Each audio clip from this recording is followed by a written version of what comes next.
Action takers R മണി makers.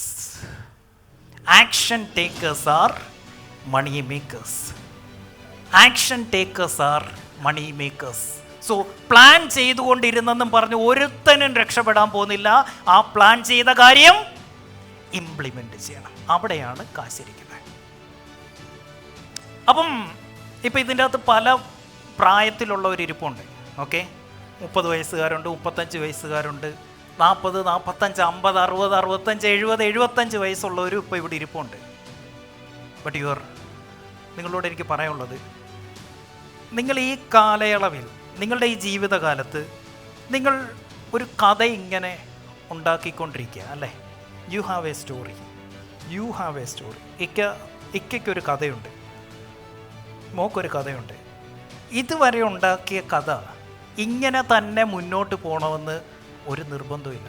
32ാമത്തെ വയസ്സ് വരെ എനിക്കൊരു സ്റ്റോറി ഉണ്ടായിരുന്നു.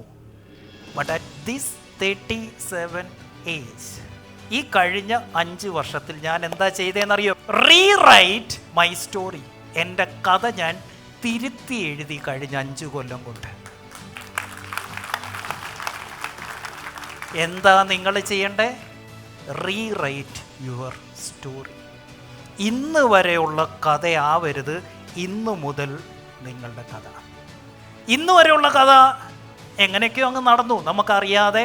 എന്തോ എൻ്റെ ജീവിതത്തിൽ ഇങ്ങനെ പലതും സംഭവിച്ചു. നിങ്ങൾ അറിഞ്ഞിട്ടാണോ? അറിഞ്ഞുകൊണ്ടാണോ? അല്ല. പക്ഷേ ഇന്നു മുതൽ ലൈഫിൽ ഈ സ്റ്റോറി തിരുത്തി എഴുതാൻ തുടങ്ങുമ്പോൾ ഉള്ള ഗുണം എന്താണെന്നറിയോ? ഇനി എൻ്റെ ലൈഫ് എങ്ങനെയായിരിക്കണമെന്ന് നമ്മൾ എഴുതും. We create our story. ആ സ്റ്റോറിക്കകത്ത് എന്ത് കഥാപാത്രമാകണം, എങ്ങനെയാവണം, എങ്ങനെ ജീവിക്കണം, അതൊക്കെ നമുക്ക് തീരുമാനിക്കാം. Irrespective of your age, you can rewrite your story. നിനക്ക് ഇന്ന് എത്ര വയസ്സുണ്ട് കാര്യമല്ല. ഇന്ന് തീരുമാനിക്കുക that I am going to rewrite my story. എൻ്റെ കഥ ഇന്ന് തൊട്ട് ഞാൻ തിരുത്തി എഴുതും. ഒന്ന് ആലോചിച്ച് നോക്കിക്കേ.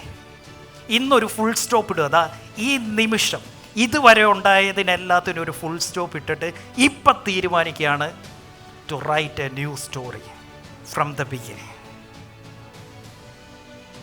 I did it.